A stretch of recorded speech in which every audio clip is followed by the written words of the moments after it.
Oh, good evening, everybody. I'm really tired. Well, not yeah, I am really tired actually. I think I was up at 5:30 this morning, which whatever.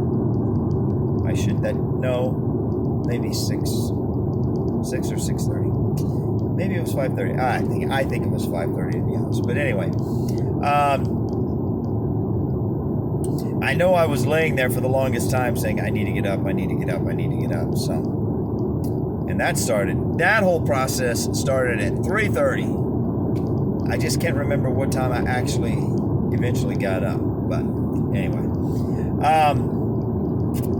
it was either 5:30, somewhere between 5:30 and 6:30. Okay, so tonight I want to talk about something that I thought of in the bathroom today at work. And it blew my mind. I was like, whoa, that's amazing. I can't believe I thought of that. Here's the problem. It's kind of intricate. And the fact that it's slightly intricate means that I probably cannot remember it. So I'm a little nervous. But I'm just going to go for it. I love this guy, Gary Vaynerchuk, on YouTube. He's everywhere. He's like a social media king. He's also a gazillionaire. But he's just a wild and crazy, laid back, foul-mouthed. His favorite word is the F word. That's really like, he curses a lot, and like 90% of the time it's the F word. I don't know what his deal is. But he's got, in my opinion, he's got a heart of gold. And he has such a perfect bead on what integrity in business is. And I would have to assume if you have a bead on integrity in business, you have a pretty good bead on what integrity in life is also. So I love this guy, Gary Vaynerchuk, Gary V he goes by. That's V with 2 E's. Yeah, he's just like super concentrated, to me, in my estimation. A super concentrated dose of business integrity. But personal integrity, it's hard to explain. If you see him, maybe you'll get it, maybe you won't, maybe you'll agree, maybe you'll disagree. I don't know, but that's my perception of things. So, Gary Vaynerchuk, I love this guy. And one of the things that he just really kind of like blurts out there with a megaphone is just do it. Whatever your truth is, whatever your ideas, whatever your opinion, just get it out there, you know? And that resonates with me because I also feel very strongly that everybody is here for a purpose, and and that you're not supposed to be like just obsequiously waiting for some authority figure to feed you a truth that you must conform to without regard to your own will and your own personal opinion and perspective and unique take on things. I mean, I think that we should definitely respect authority figures, you know, and listen to them, but obsequiously obey. I think we go too far. I think we go too far with that, you know, and I think it's profound. And I could go on for a long time about that. I think it starts actually with parenting. To be honest with you, I think the typical, stereotypical, standard parent out there is abuses their authority over their children. I know I did. I mean, it's the easiest thing in the world to do. That's why they do it. It's because it's so easy. Because the kids are so small. They don't, they don't have a will, but it's of their own. I mean, not one that they can, that they are adept at expressing.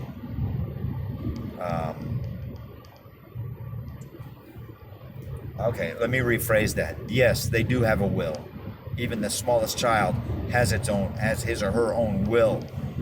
But since they are small,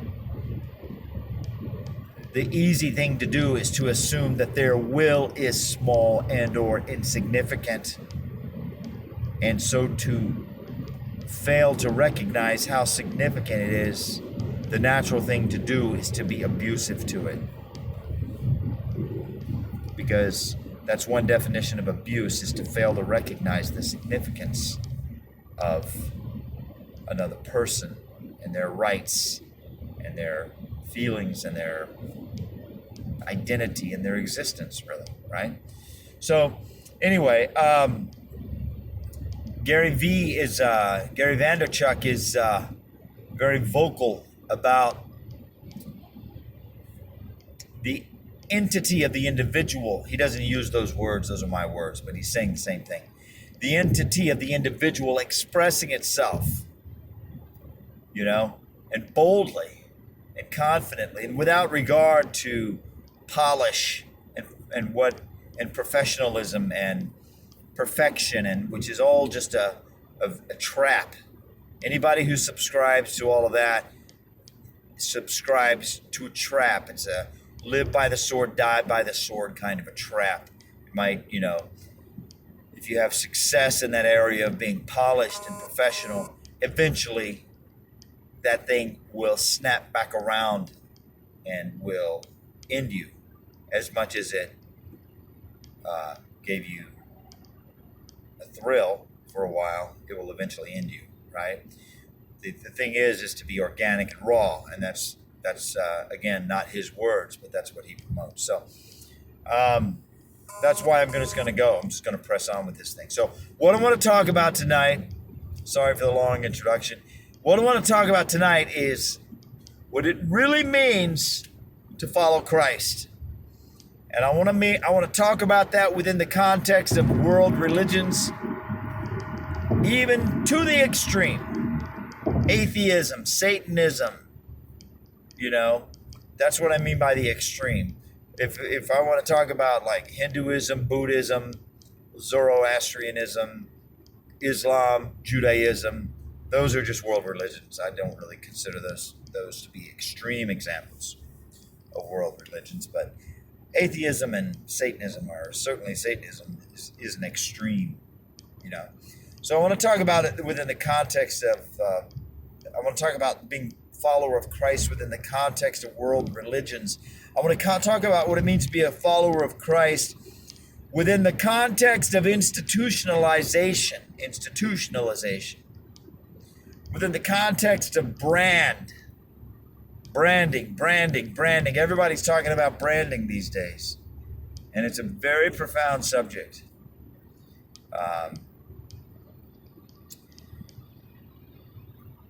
So I hope I can make it sound as good as it sounded to me inside my own head, right?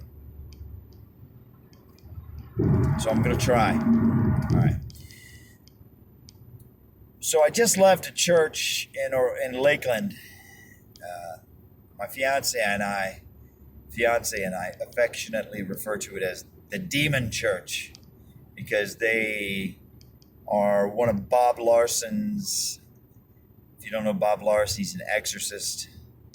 I followed my wife and I were following Bob Larson back before our first child was born, probably 30 years ago, down in Fort Lauderdale, Boca Raton, Delray Beach area. He was on the radio at the time. Wild guy. I mean, just on the radio, he was just a wild man. And was, doing all kind of crazy stuff. I don't know why he got off the radio. I need to ask him about that next time I see him. But one of the things that sticks out of my mind about Bob Larson is that he was completely and totally obnoxious in the way that he asked for money. I mean, it was just ridiculous. Don't get me wrong, I love the guy, but the way he asked money was just ridiculous. It was just like, it was incessant. It was nonstop. It was just, man, it was crazy. But nevertheless, I still love the guy. And I think he does a great thing. But we're all flawed, And the more you focus on things being organic, the less you worry about things being polished and perfect and clean, and because that's not what organic is. Organic is shoveling 1,000 pounds of dirt to find a quarter ounce or an eighth of an ounce or 16th of an ounce of gold, right? I mean, that might, maybe we could say that that's the ultimate organic exercise, And obviously, as you're shoveling 1,000 pounds of mud and dirt and what have you, you're hoping to find a lot more than that. But if that's all you do find, you're satisfied, right? So that's kind of my approach to the world. Is I try to look past the dirt, even when there's a lot of it, like a lot, and I look for that. I look for that glitter, even if it's tiny, and I really try to focus on that. And so maybe that's the way I approach Bob Larson. I think there's more than I think that metaphor is not giving him the credit that he deserves. But nevertheless, you can look him up on YouTube or whatever. I think he's called Bob Larson, the Real Exorcist or something. So that's what they do over here. And they're as you might imagine. I mean, you're gonna be kind of an odd group of people if you're involved in this kind of ministry. I mean, and I don't mean that in a bad way, because I'm into odd, but you're gonna be dealing with an unusual, maybe that's a more polite way of putting it, but an unusual / odd. And if everybody's not odd, which it is true, they're not all odd. That's not true. I mean, that is true. They're definitely not all odd.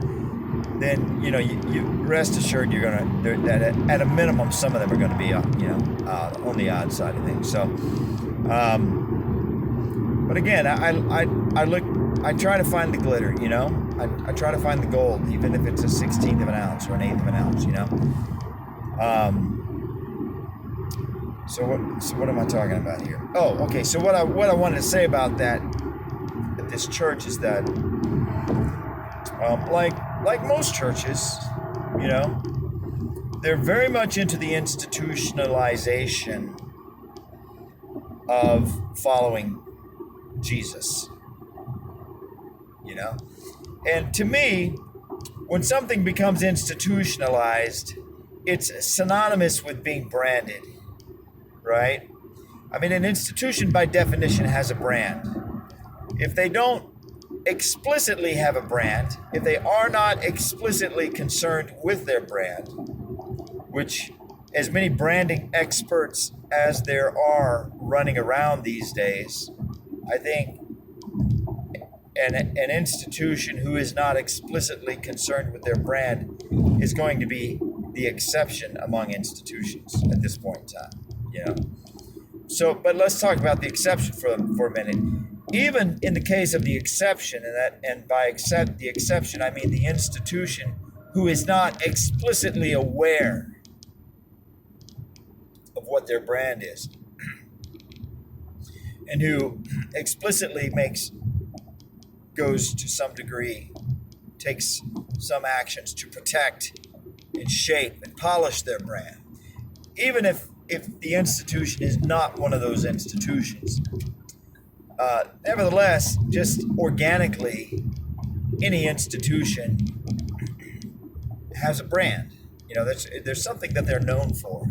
It could be just their building, their architecture, or it could be their, the personality of their people. It could theoretically be some kind of scandal that they're known for, which would not be good. But every institution and every person, but I'll just talk about institutions, they pick up a brand along the way, whether they plan to do it or not. They just do. It's just sort of the nature of things. So, like I said, to me, to be institutionalized is synonymous with being branded and or having a brand, right? So I started thinking about that in the bathroom today at work. I think it was while I was washing my hands. Anyway, just to put your mind at ease. I'm pretty sure, I'm not kidding. I think I was washing my hands. And I started thinking about this. And I'm like, wow, man, this is cool. And I hope it comes across as cool. So, now check this out, right? this is what I think about. I think about, where does good come from? All right, it comes from the devil. What am I talking about? No. Where does good come from? Good comes from God, right? It's kind of interesting. Somebody pointed this out the other day. I've seen some videos on YouTube about the power and the meaning of language. And some of these things, man, wow, they just will blow your mind. The example I'm about to give you is like simple. It's like elementary school. But at the same time, it's still pretty cool. Who's that guy that does a lot of this stuff? He does, oh man, what's his name? It might be Jordan Maxwell. Maybe. But I'm thinking it might not also be, but I think it might be Jordan Maxwell. I can't remember this guy. Anyway, if Jordan Maxwell happens to be kind of like a middle-aged, slightly overweight guy with a slightly enlarged face, because if he's slightly overweight, his glasses makes his glasses look kind of small, then it's that. I'm thinking in my mind that Jordan Maxwell is more suave, more kind of like not hipster, but just more like clean cut and trim and fit and suave, basically. So that's what makes me think it might not be Jordan Maxwell. But anyway, if it's not Jordan Maxwell, then I can't remember the guy's name. But he's really sharp, and he does a lot with language. Okay, so here we go. Good and evil. God, good. Good comes from God. I don't know why I said God comes from the devil. That makes no sense. It's late. I'm really tired. Anyway, good comes from God. How do you get good out of God? You just take out the O, right? It's good. All right? Like I said, this is elementary stuff. It's like, this is not anything that should blow your mind. But I mean, it's still like on a basic level, it's still kind of interesting. Now, where does evil come from? Evil comes from the devil. How do you get evil out of the word devil? Well, you just take away the D, right? I mean, like I said, that's elementary. It's like, it's not really that mind-blowing, but it's just kind of interesting. But as far as a memory aid or mnemonic or whatever you call that, I mean, that's pretty cool. That's pretty convenient, right? Good, God, devil, evil, If you didn't already inherently know that, which I can't imagine that there is anybody that doesn't know that, but it would be a good memory tool if you needed it, which is kind of interesting. Okay, so this is what I always think about. All right, if good comes from God and evil comes from the devil, when a Hindu woman loves her child, is that the devil or is it God? Right? Is it an expression of evil or is it an expression of goodness? So I think you'd have to be like, slightly crazy to say it's an expression of evil. I mean, that's not, I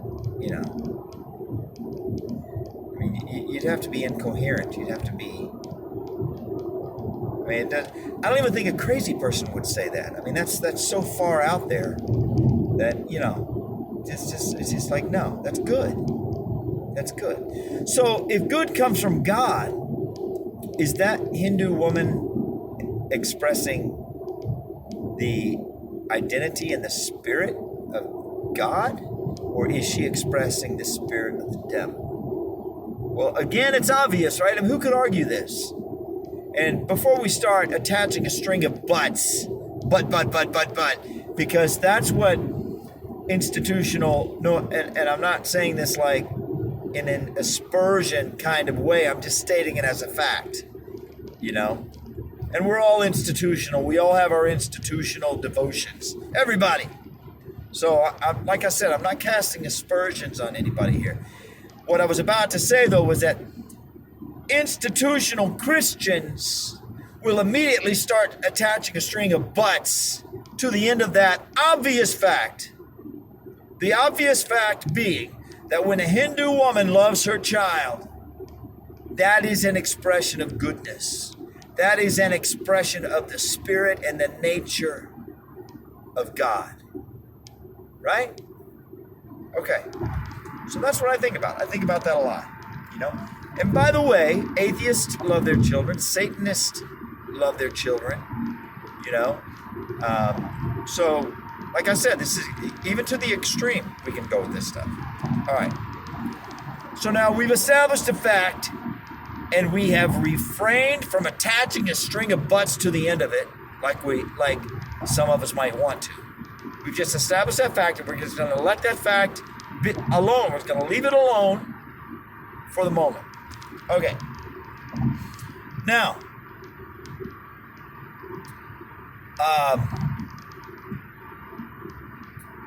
obviously Jesus said, if anybody harms a child, it'd be better if you have a rock tied around your neck and you throw it in the ocean, all that stuff. So even Jesus was like, no, you don't hurt children. Basically what Jesus is saying is like, I'm going to kick your ass one of these days, eventually. If you hurt a child, I'm coming for you, you know? And obviously, you can repent and all that, and you'll be forgiven. So, because that's also, you know, what Jesus is all about. All right. So, Jesus' kingdom, and I can't quote an actual Bible verse on this. No, actually I can't, to be honest with you. I just thought of it. Jesus' kingdom was a spiritual kingdom. I mean, this is like, wow. Everybody knows that, but do they know it, right? What I'm learning is that there's a difference between knowing and knowing. People will sit there and agree to things on an intellectual level, like, oh, yes. Okay, but then when you get them to commit to an actual, not really tangible, but if you try to get them to commit to an actual specific instantiation, or I guess instantiation is the right word, a specific instantiation of an abstract intellectual principle that takes them out of the mainstream. That's when everybody starts doing that backwards, like, whoa, well, you know, and that's when all the buts come up, right? Boil, but, you know. It's funny. But becomes people's favorite word when they get scared. But, you know. Or when they start to become uncomfortable. And it's like a motorboat, right? I mean, it's not even like a single butt. It's like, but. It's funny. And I say people, again, it's all of us. It's not them and me or them. You know, it's all of us. We all do it, right? From time to time. In different situations. We all have our own unique, specific situations when we turn into the butt motorboat, right? The motor butt. But. So it's pretty funny. All right, so that's why I want to leave that other established fact alone, because, you know, we don't need to motor butt it. We don't need to motor butt anything. We can just let things be what they are without motor butting them to death, right? All right. So Jesus' kingdom is a spiritual kingdom, because when Jesus was with Pilate, who was the representative of the quintessential institution known to man, the Roman Empire, right? I mean, how much more institutional can you get than the Roman Empire? I mean, seriously. I mean, not necessarily in terms of scale, because maybe even in terms of scale. I mean, I don't know. But we tend to think that our institutions are bigger, better, fancier, richer, and more sparkly than institutions from the past. But maybe that's not true. Maybe the Roman Empire was bigger, better, richer, more elaborate, more sparkly than even our institutions today. I mean, I don't know. I mean, our buildings are taller. Yeah, I'll grant us that. We do have bigger buildings. And we do have more not interesting. We have different types of technology. You know, like we can surveil people like crazy, you know. But they have pretty good surveillance. It wasn't the same kind. I mean, yeah, when you go back in history and you learn about the surveillance that these people had without all of these little microchips. I mean, even though they didn't have microchips, they still had pretty good surveillance. I mean,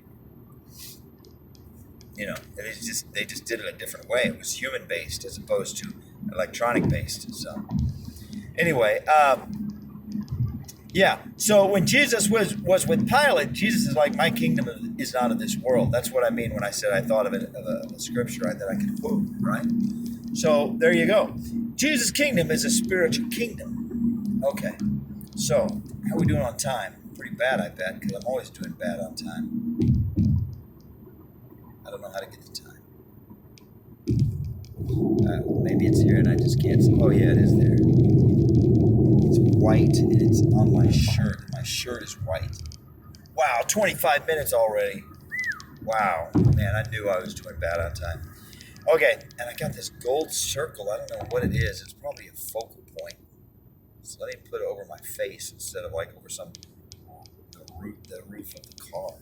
No need to focus on the roof of the car. Anyway, you know what? I'm just gonna stop right here and make another video because I got a half an hour maximum on this anyway, so I'm gonna do another one. I'll be right back.